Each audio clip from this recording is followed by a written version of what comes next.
There's 2 persons who are possible suspects. This morning, the Sibanye Stillwater mine security engaged in an operation.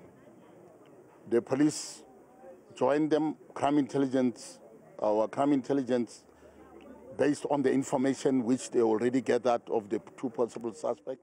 Kusenjalo kuboshwe ozamazama abayishagalolunye okubikwa ukuthi bavela emazweni aseLesotho kanye naseMozambique kanti bakuleli ngokungekho emthethweni.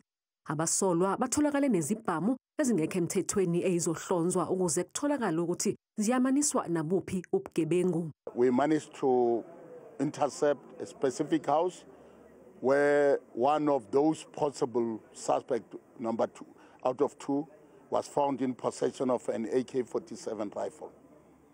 And in the house, we managed to arrest other 9 suspects. And we found them in possession of 4 pistols. And out of that, the owner, the house belonged to a mine.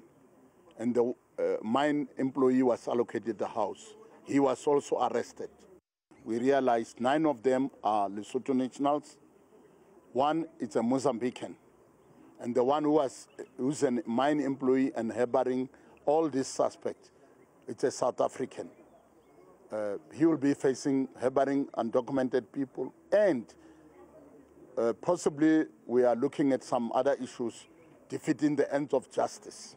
Kusenjalo izakhamuzi zase-E-Bekkersdal zimashele esiteshini samaphoyisa namhlanje ukuzwakalisa izikhalo zazo okubala kuzo nokungabonakali kwamaphoyisa endaweni. It's not the first incident to happen of such nature.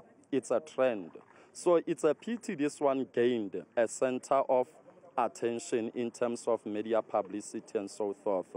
If it didn't gain that, trust me, we wouldn't be here today.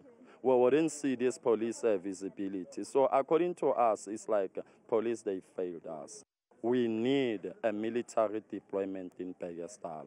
Izolo amaphoyisa abophe umnikazi wendawo yokucima ukoma E-Noxolo Tavern esolwa ngokusebenza ngezincwadi zomgunyathi.